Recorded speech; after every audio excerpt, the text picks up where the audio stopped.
प्रिय विद्यार्थियों, BA part first के पाठ्यक्रम के अनुसार अभी तक मैं आपको हिंदी साहित्य के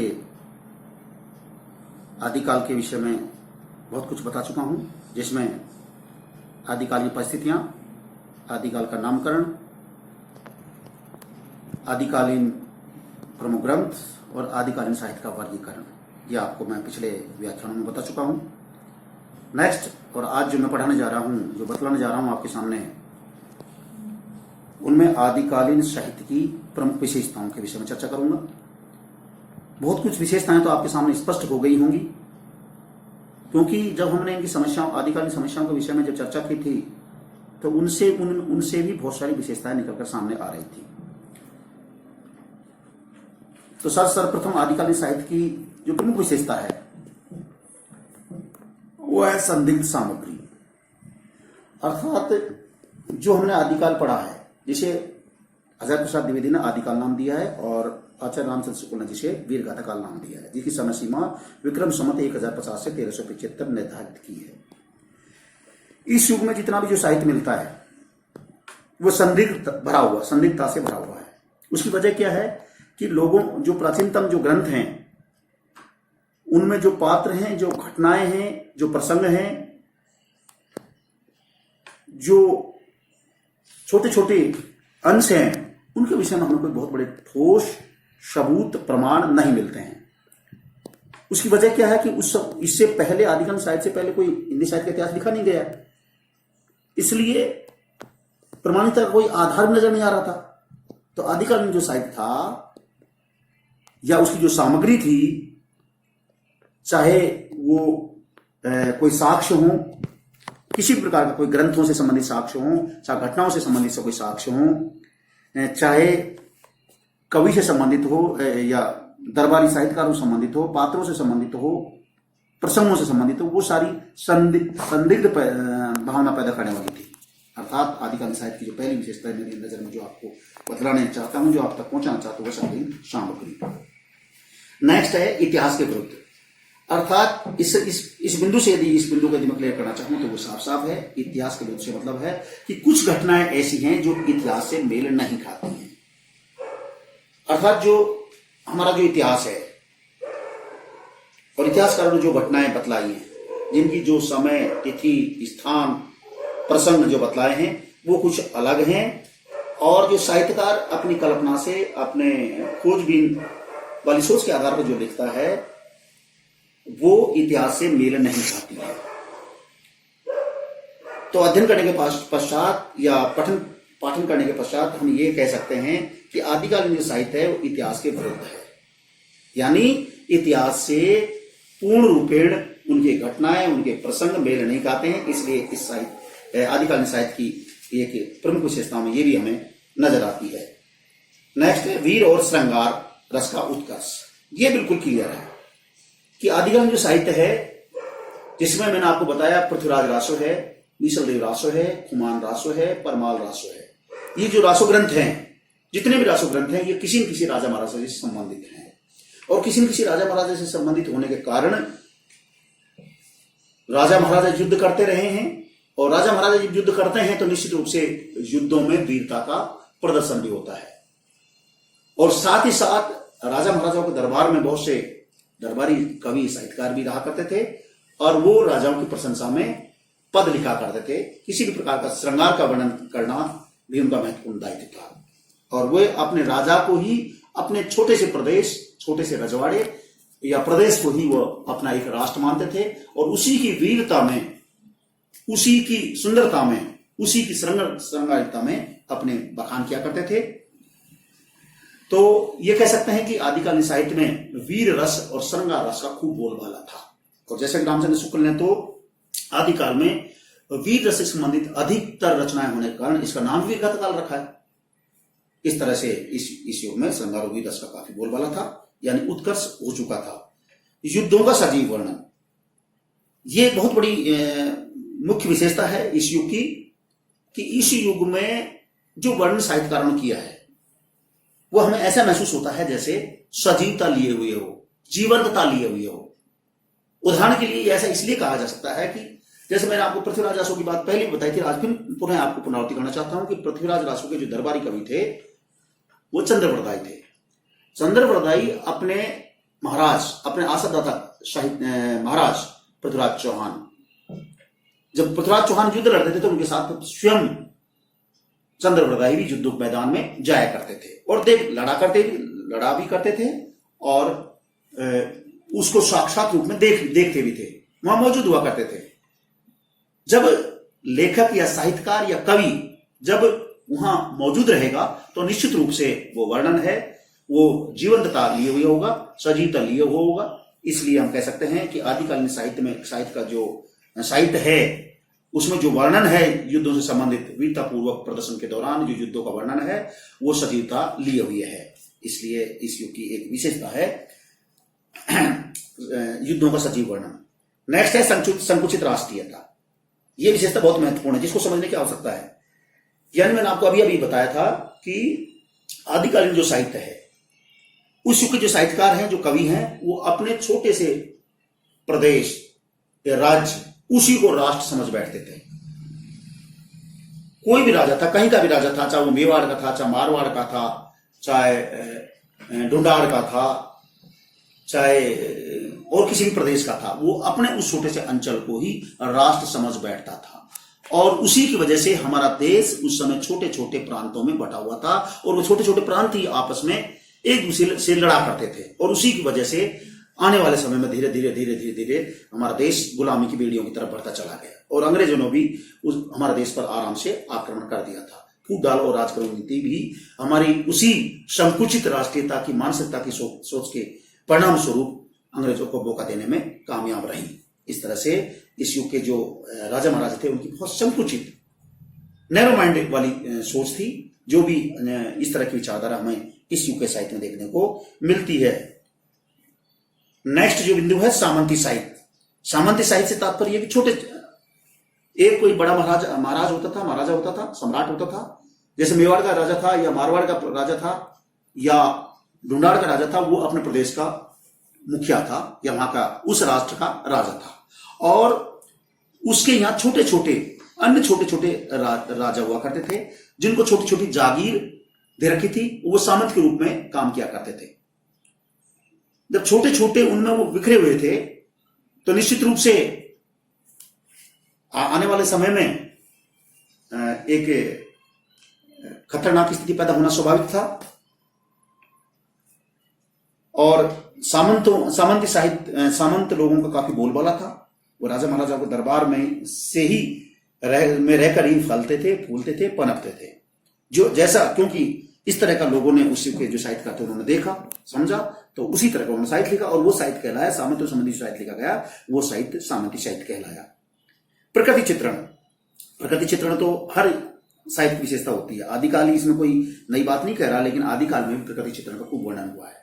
अब प्रकृति चित्रण का वर्णन इसलिए हमें देखने को मिलता है कि जब साहित्यकार युद्धों के दौरान अपने राजा महाराजाओं के साथ रहते थे तो जहां भी युद्ध होते थे, चाहे पहाड़ों के बीच में, पठारों के बीच में, मैदानों में, नदियों के किनारे, झीलों के किनारे, तालाबों के किनारे, सघन प्रकृति के बीच में जहां भी होते थे, उस प्रकृति को वो बहुत निकटता के साथ देखते थे, समझते थे, अनुभव करते थे और कुछ वास्तविकता, कुछ कल्पनात्मकता का पुट भी उसमें देते थे। इस तरह से यदि मैं कहना चाहूं कि आदिकालीन साहित्य में इस युग के जो साहित्यकार थे उन्होंने कल्पना का खूब पुट दिया है या वर्णन किया है। नेक्स्ट है काव्य रूप, अर्थात इस युग में जो काव्य लिखा गया वो किस प्रकार का काव्य लिखा गया। इस युग में जो काव्य लिखा गया वह प्रबंधात्मक रूप में काव्य लिखा गया था। अब वो प्रबंधात्मक रूप में किस रूप में, या हम दूसरे रूप में भी कह सकते हैं कि वो महाकाव्य के रूप में भी लिखे गए, या महाकाव्य का रूप उनके प्रारंभ रूप कह सकते हैं। पृथ्वीराज रासो है, ये एक महाकाव्य के रूप में हम देख सकते हैं इनको। महाकाव्य से तात्पर्य होता है कि जिसमें किसी भी साहित्य, किसी भी राजा महाराजा या किसी भी पात्र की आदि से अंत तक के जीवन की संपूर्ण परिस्थितियों का को समावेश करते हुए जो वर्णन किया जाता है वो महाकाव्य होता है। सभी प्रकार की परिस्थितियों का समावेश करता हुआ जो काव्य लिखा जाता है आदि से अंत तक, वो महाकाव्य की श्रेणी में माना जाता है। तो इसी युग में एक तरह से हम कहें काव्य किस प्रकार के रूप में लिखा, तो काव्य यहां प्रबंधात्मकता लिए हुए महाकाव्य के रूप में लिखे जा रहे थे। ज्यादातर जो काव्य थे जिनकी अपनी एक विशिष्टता थी, किसी एक रस की प्रधानता थी, किसी एक नायक की प्रधानता थी, किसी एक सोच एक विचार की प्रधानता थी, और जिसमें लगभग धर्म अर्थ काम मोक्ष में से कोई न कोई एक भाव जरूर उनमें लिए हुए नजर आता है। और एक कोई इनमें से कोई एक जो भाव होता है वो महाकाव्य के अंतर्गत देखने को मिलता है।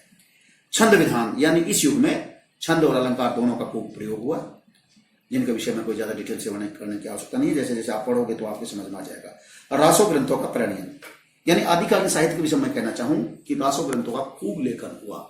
और रासो का अर्थ जैसे मैंने आपको बहुत पूर्व में भी बतला दिया है कि रासो का शाब्दिक अर्थ है घटना माजरा, अर्थात कि ये क्या घटना है, क्या माजरा है, क्या किसको लेकर के ये घटना घटी है, क्या पूरा प्रसंग है, क्या कहानी है, क्या कथा है। इसी तरह की जो भावना है वो रासो के अंतर्गत आती है। अर्थात यदि इसीलिए तो इस रासो शब्द के आधार पर ही, क्योंकि वो एक माजरा या घटना का संकेत करता है। और उसी तरह का वर्णन हमारे जो साहित्यकार हैं, इसमें नरपति नाल्ला है और चंद्रप्रदाई है, बीसलदेव रासो है, इन पृथ्वीराज रासो है, बीसलदेव रासो है, परमाल रासो है, खुमान रासो है, हम्मीर रासो है। इन सभी में साहित्यकारों ने जो लिखा है वो रासो के रूप में लिखा है, एक घटना के रूप में बहुत बड़ा वर्णन किया आदि से अंत तक। तो यदि मैं ये कहना चाहूं कि इस युग में जो साहित्य लिखा गया है वीरता की भावना से ओतप्रोत रासो के रूप में, रासो ग्रंथों के रूप में लिखा गया, यानी रासो ग्रंथों की प्रधानता इस युग में हमें देखने को मिलती है। डिंगल और पिंगल साहित्य, ये बहुत महत्वपूर्ण बात है कि ये प्रारंभिक युग था। इस युग के प्रारंभिक चरणों में डिंगल और पिंगल भाषा की प्रधानता थी। डिंगल और पिंगल दोनों ही भाषाएं ऐसी थी जो सामान्य उस समय के सामान्य जन के तो समझ में आती थी, लेकिन आज की पीढ़ी को वो समझ में नहीं आती है। दोनों ही एक तरह से बिगड़े हुए रूप में थी, सही रूप में नहीं थी।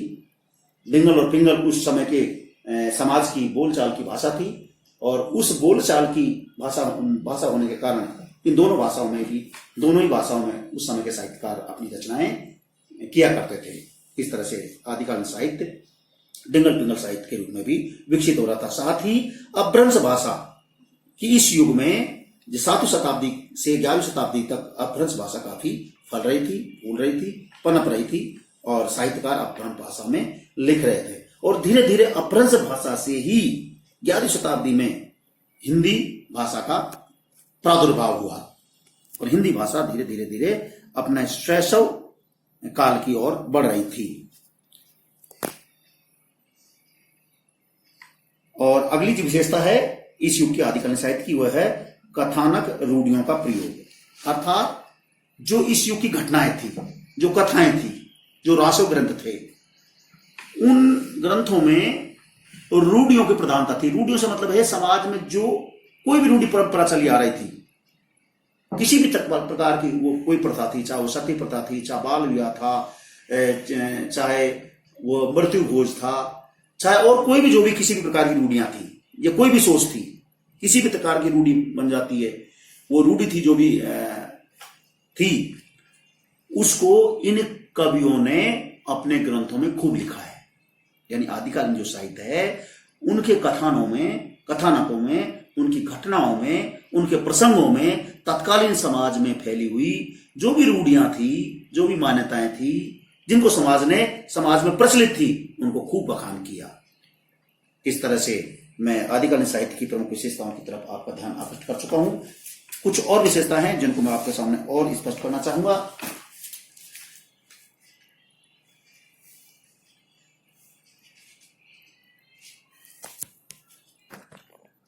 आदिकालीन साहित्य की प्रमुख विशेषताओं के संदर्भ में और स्पष्ट करना चाहूंगा। कुछ और भी छोटी छोटी विशेषताएं थी जिनकी ओर आपका ध्यान देना चाहूंगा कि इस युग में जो छंद थे, उन छंदों के अंतर्गत यदि मैं कहना चाहूं तो इस युग में दोहा, तोमर, तोटक, गाहा, पद्दरी, आर्या, रोला, उल्लाला, कुंडलिया आदि छंदों का कलात्मक रूप में प्रयोग देखने को मिलता है।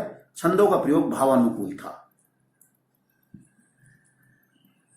इस युग के जो प्रमुख साहित्यकार हैं उनमें मैं प्रमुख रूप से आपके सामने फिर कहना चाहूंगा चंद्रप्रदाई, नरपति नालय, दलपति विजय, जगनी आदि का नाम लिया जा सकता है।